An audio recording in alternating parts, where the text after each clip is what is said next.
Hello everybody. In this video we are going to discuss the Catalase test. The Catalase test is used to determine whether a gram-positive bacteria is a Staphylococcus or a Streptococcus.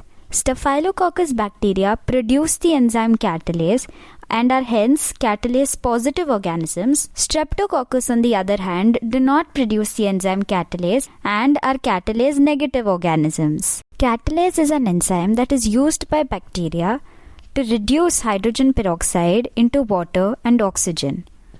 A positive catalase test will show bubbles of oxygen gas immediately after add a few drops of 3% hydrogen peroxide, whereas a negative reaction will have no production of bubbles or no oxygen gas. In order to start the test, we are going to take both Streptococcus and Staphylococcus bacteria in two separate inoculating loops and are going to smear it on the slides.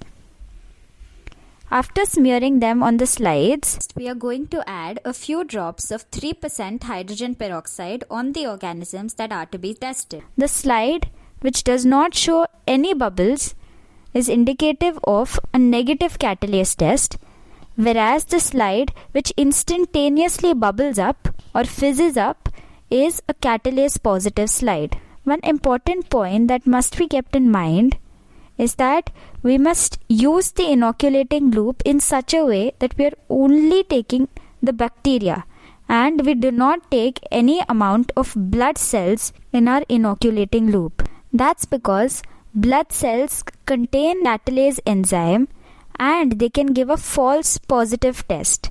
I hope this video was helpful in understanding the catalase test. That's all we have for today. Thank you.